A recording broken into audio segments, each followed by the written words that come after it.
नमस्कार. मी शिक्षक श्री वाघशंकर जयेश, महाराणी ताराबाई नगर प्राथमिक शिक्षण समिती संचालित शाळा क्रमांक 175मध्ये आपले हार्दिक स्वागत करीत आहे. इयत्ता 7वी, विषय विज्ञान, प्रकरण 3, तंतूपासून कापडापर्यंत ह्या प्रकरणात आज आपण चर्चा करणार आहोत.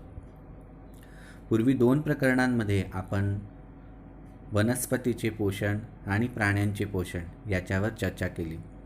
ह्या प्रकरणात आपण तंतूपासून कापडापर्यंत म्हणजे लहान लहान तंतूपासून कापड कशा रीतीने बनतात, तंतूचे लोकर आणि कापडमध्ये कशा रीतीने परिवर्तन होते, त्यांचे स्रोत काय आहेत, त्यांचे उपयोग काय आहे याच्यावर विस्तृत चर्चा करणार आहोत.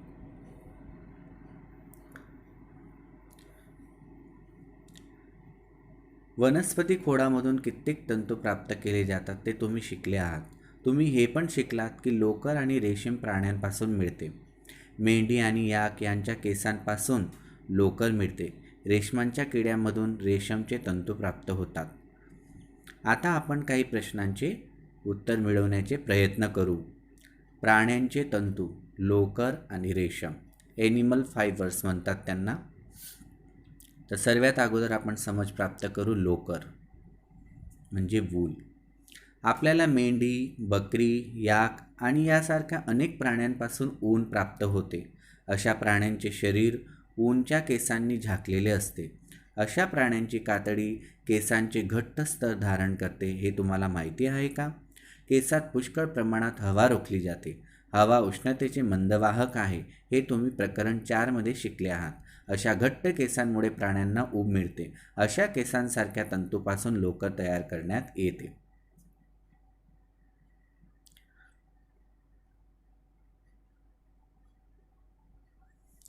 आपल्याप्रमाणेच मेंढ्यांच्या शरीरावर 2 प्रकारचे केस असतात. दाढीच्या भागात कडक केस आणि त्वचेवर पातळ मऊ केस. हे पातळ केस आपल्याला ऊन बनवण्यासाठी तंतूचा पुरवठा पुरवितात. मेंढ्यांच्या कित्येक जातींमध्ये फक्त पातळ मऊ केस असतात. अशा प्रकारच्या मेंढ्यांची खास करून निवड करण्यात येते. ते फक्त मऊ केस असलेल्या पिल्लांनाच जन्म देतात.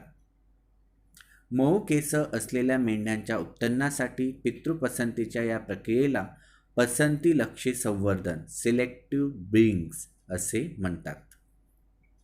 तर नरम कापड मिळायला पाहिजे यासाठी स्पेशल विशेष प्रकारच्या मेंढ्यांच्या केसांचा उपयोग होत असतो. लोकर देणारी प्राणी. आपल्या देशात वेगवेगळ्या भागात मेंढ्यांच्या अनेक जाती पाहावयास मिळतात. या मेंढ्यांचे केस लोकराचे एकमात्र स्रोत नाही, तरीही बाजारात मोठ्या प्रमाणात प्राप्त होणारे लोकर मेंढ्यांचेच असते. तिबेट आणि लडाख यासारख्या प्रदेशात याक नावाच्या प्राण्यांचे लोकर प्रचलित आहे. अंगोरा लोकर हे अंगोरा बकरीपासून प्राप्त करण्यात येते. ते फक्त पहाडी प्रदेशातच पाहावयास मिळते, जसे की जम्मू आणि काश्मीर.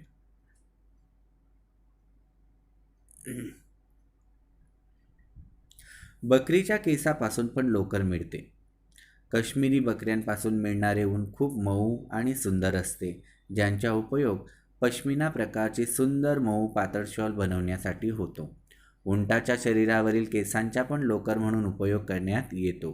दक्षिण अमेरिकेत आढळून येणारे लामा आणि अल्पाका या प्राण्यांपासून पण लोकर प्राप्त होते. या ठिकाणी तुम्ही वेगवेगळ्या प्राण्यांचे चित्र पाहू शकतात. ही अंगोरा नावाची बकरी आहे. हिच्यापासून मऊ प्रकारचे लोकर मिळते.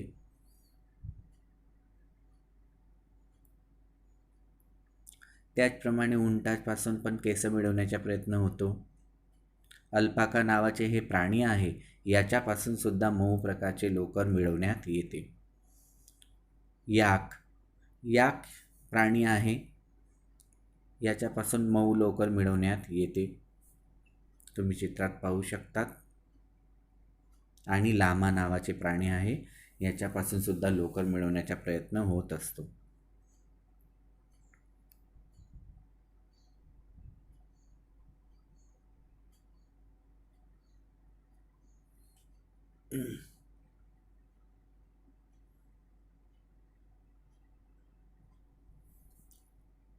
प्रवृत्तीमध्ये तुम्ही करू शकतात की या ठिकाणी जे वेगवेगळे प्राण्यांचे चित्र दिलेले आहेत ते कापून तुमच्या वहीमध्ये तुम्ही लावू शकतात आणि त्याचा अल्बम बनवू शकतात. अशा प्रकारे लोकर देणारे वेगवेगळे प्राण्यांचा संग्रह तुम्ही तुमच्या वहीमध्ये करू शकतात.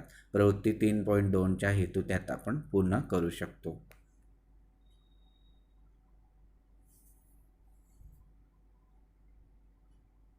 अशा प्रकारे आपण या चित्रात पाहिले की कशा प्रकारे वेगवेगळ्या प्राण्यांपासून आपल्याला लोकर प्राप्त होत असते. आता पुढच्या मुद्द्यावर आपण चर्चा करू. सिक्कीम सारख्या पहाडी विस्तारात अथवा हरियाणा, पंजाब, राजस्थान आणि गुजरात सारख्या मैदानी विस्तारांच्या प्रवास कराल तर तुम्हाला भरवाड मेंढ्या पाळणारी लोक दिसतील. मेंढी शाकाहारी प्राणी आहे. ती गवत आणि वनस्पतीचा पाला खातात. मेंढपाळ त्यांना हिरवा चाऱ्या व्यतिरिक्त डाळींचे मिश्रण, मका, ज्वारी, ढेप वगैरे खाऊ घालतात. आपल्या देशात अनेक भागात लोकरीसाठीच्या मेंढ्या पाळल्या जातात. कोष्टक 3.1 मध्ये मेंढ्यांच्या जातींची नावे दिलेली आहेत.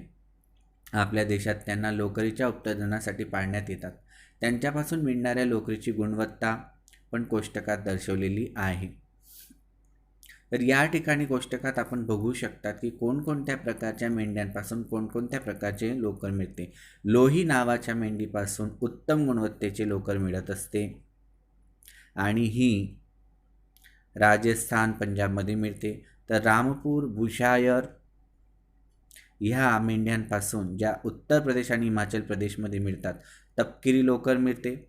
नाली नावाच्या मेंढीपासून गलिचाचे लोकर मिळते जे राजस्थान, हरियाणामध्ये आहे. त्याचप्रमाणे बाखरवाल नावाच्या मेंढीपासून शॉल विणण्याचे लोकर मिळते जे जम्मू काश्मीरमधून मिळून येते. मारवाडी नावाच्या मेंढीपासून शॉल विणणाऱ्यांचे लोकर मिळते जे जम्मू आणि काश्मीरमध्ये मिळते, जे गुजरातमध्ये मिळते. आणि पाटणवाडी नावाची जी मेंढी आहे तिच्यापासून मोजे, बनियानसारखे होजरी बनवण्यासाठीचे लोकर मिळते जे गुजरातमध्ये मिळते. तंतू जे असतात त्याच्यामधून लोकरमध्ये कशा रीतीने रूपांतरण करण्यात येते ती प्रक्रिया आज आपण बघणार आहोत. स्वेटर बनवण्यासाठी वापरली जाणारी लोकर किंवा शॉल विणण्यासाठी वापरल्या जाणारी लोकर एक लांब प्रक्रियेनंतर प्राप्त होते. खालीलप्रमाणे त्यांच्या पायऱ्या असतात. सर्वात अगोदर मेंढ्यांच्या शरीरावरून त्यांच्या पातळ कातडीसहित केस काढून घेतले जातात. या प्रक्रियेला कातरणी म्हणतात. यासाठी नावी आपले केस कापण्यासाठी ज्या मशीनचा उपयोग करतो तशा प्रकारच्या मशीनचा उपयोग करण्यात येतो.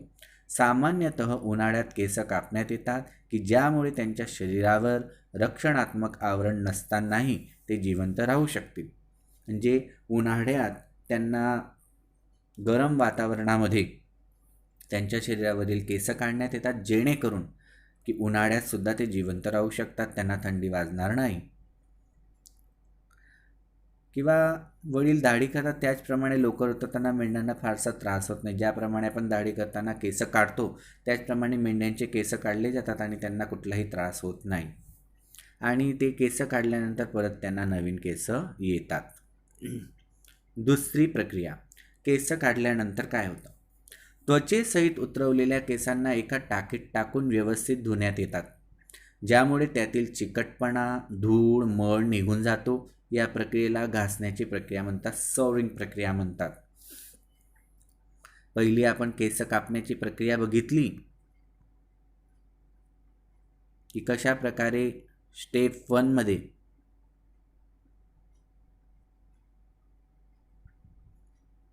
केस कापण्यात येतात, कातरणीची प्रक्रिया. नंतर दुसरी प्रक्रिया आहे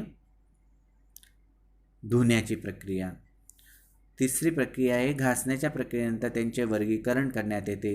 केसासहितच्या या त्वचेला कारखान्यात पाठवण्यात येते, त्यांचे वेगवेगळ्या कारखान्यात पाठवण्यात येते आणि टेक्स्टनुसार वर्गीकरण होते. लहान लहान केस असलेले तंतू बर म्हणतात, केसांमधून काढून टाकण्यात येतात. हे तेच बर जे बरेचदा तुमच्या स्वेटरावर आढळून येतात. या तंतूवर पुन्हा घासण्याची प्रक्रिया करून त्यांना सुकवण्यात येते. आता ही लोकर दोरे बनवण्यासाठी तयार झाले असतात. नंतर पाचवी प्रक्रिया, उन्हाच्या तंतूंना वेगवेगळ्या रंगात रंगवण्यात येते कारण की मेंढी आणि बकरीचे केस सामान्यतः काळे, तपकिरी आणि पांढरे असतात. आता लोकरच्या तंतूंना सरळ करण्यात येते, त्यांना विचरण्यात येते, दोरीच्या रूपात गुंडळण्यात येते, लांब तंतूंमधून स्वेटर विणण्यासाठी लागणारे लोकर तयार करण्यात येते, आखूड तंतूंना पिंजून त्या लोकरीचे कापड विणण्यात येते.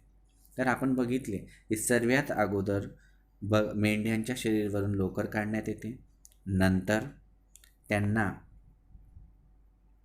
एका टाकीत धुण्यात येते, नंतर वर्गीकरण करण्यात येते, नंतर लहान लहान तंतू वेगळे काढण्यात येतात, त्या तंतूंना रंगवण्यात येतो आणि रंगवल्यानंतर दोरी बनवली जाते. अशा प्रकारे या चित्रात सुद्धा तुम्ही बघू शकता ही प्रक्रिया की सर्वात अगोदर लोकर उतरवली आहे, त्यानंतर अशा प्रकारे भांड्यात त्यांना धुण्यात येतात, घासण्यात येतात, नंतर मशीनमध्ये घासण्यात येतात आणि याप्रमाणे ऊन बनवण्यात येते, लोकर बनवण्यात येते. अशा प्रकारे ही प्रक्रिया तंतूपासून कापडापर्यंत जे 6 चरण आहेत ते आपण लक्षात घ्यायला पाहिजे. सर्वात अगोदर लोकर उतरवण्यात येते, त्यांच्या शरीरांवरून ते केस काढण्यात येतात. दुसरी प्रक्रिया सोरिंगची प्रक्रिया असते, ते त्यांना धुण्यात येतं. नंतर तिसऱ्या प्रक्रियेमध्ये वर्गीकरण करण्यात येतं, चौथ्या प्रक्रियेमध्ये रंगकाम करण्यात येतं, पाचव्या प्रक्रियेत लहान केस वेगळे काढून लोकर आणि ऊन बनवण्यात येतं. या प्रकारे तंतूपासून कापडापर्यंतचे जे वेगवेगळे चरण आहे याच्यावर आपण वारंवार चर्चा करत आहोत.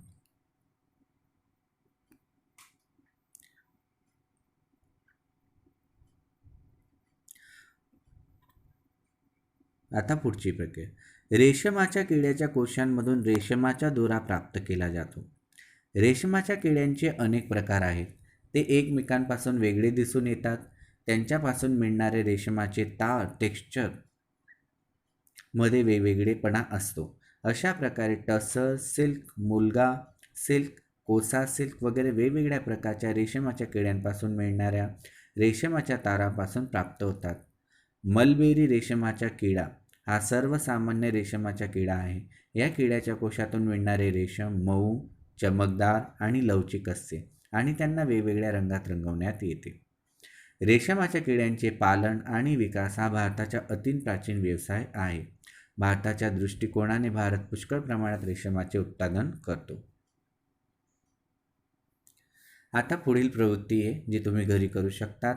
वेगवेगळ्या प्रकारच्या रेशमाच्या कापड्यांचे लहान लहान तुकडे एकत्र करायचे आणि त्यापासून अल्बम बनवायचा आणि एक दुसऱ्याच्या तुकड्यांची आपण तुलना करू शकतो. शुद्ध रेशम आणि कृत्रिम रेशमाचे दोरे किंवा तार घ्या, त्यांना काळजीपूर्वक पेटवा. जळत असताना त्यातून येणाऱ्या वासात तुम्हाला काही फरक आढळतो का, त्याची नोंद करायची आहे. याप्रमाणे वेगवेगळ्या प्रवृत्त्या तुम्ही करू शकता. महत्त्वाची माहिती, भारतात स्त्रिया रेशमी उत्पादनासारख्या अनेक उद्योगांशी जोडल्या गेल्या आहेत. त्यामध्ये रेशमीच्या किड्यांचे पालन, कोशांमधून रेशम विणणे आणि कच्च्या रेशमीच्या तंतूंमध्ये रूपांतरण करणे वगैरेचा समावेश होतो. अशा प्रकारे त्या देशाच्या आर्थिक व्यवस्थेत स्वतःचे योगदान देतात. रेशम उत्पादनात चीन सर्वप्रथम आहे. रेशम उत्पादन करणाऱ्या देशांमध्ये भारताने पण उच्च स्थान प्राप्त केलेले आहे. आता आपण थोडक्यात चर्चा करू की आज आपण काय शिकतो. रेशमाच्या किड्यापासून रेशम मिळते आणि मेंढी, बकरी यांच्यापासून लोकर मिळते. यावरून रेशम आणि लोकर हे प्राणीजन्य तंतू आहे. उंट, लामा आणि अल्पाक यांच्या केसांवर पण प्रक्रिया करून लोकर तयार करण्यात येते. लोकरीच्या उत्पादनासाठी भारतात मोठ्या प्रमाणात मेंढ्या पाळल्या जातात. मेंढीच्या शरीरावरून केस काढल्यानंतर त्यांना घासण्याची प्रक्रिया, वर्गीकरण प्रक्रिया, वाळवण्याची प्रक्रिया, रंगवण्याची प्रक्रिया आणि शेवटी कातण्याची प्रक्रिया करून लोकर तयार होते. तर हे लोकराचे चरण आपण बघितले. केस काढणे, घासणे, वर्गीकरण करणे, वाळणे, रंगविणे आणि शेवटी कातणे. रेशमाच्या किड्यांना केटरपिलर म्हणतात. रेशमाचे किडे त्यांना जीवनचक्रादरम्यान रेशमाच्या तारांना कातून कोश बनवतात. रेशमाचे तार प्रोटीनचे बनलेले असतात. रेशमीच्या कोशामध्ये रेशमाच्या तारांना सोटे करून त्यांना गुंडाळून रेशमीचे दोरे बनवण्यात येतात. विणकर रेशमीच्या दोऱ्यांनी रेशमी वस्त्र तयार करतात. अशा प्रकारे तंतूपासून कापडापर्यंत ह्या पाठात आपण वेगवेगळ्या चरणांना बघितलं आणि वेगवेगळी कापडाची समज प्राप्त केली. ह्या पाठानंतर तुम्हाला स्वाध्याय करायचा आहे आणि तो स्वाध्याय तुम्हाला देण्यात येईल आणि त्याचे उत्तरं लिहून आपल्या ग्रुपवर आणि व्हॉट्सअप नंबरवर ते पाठवायचे आहेत. अशा प्रकारे आपण प्रकरण 3 तंतूपासून कापडापर्यंत यावर चर्चा केली. कोणताही मुद्दा न समजल्यास व्हिडिओला परत रिपीट करा आणि यूट्यूबवर या व्हिडिओला सबस्क्राईब करा, लाईक करा, जेणेकरून वारंवार तुम्हाला मराठीमध्ये व्हिडिओ प्राप्त होतील आणि त्यांची समज देता येईल. धन्यवाद.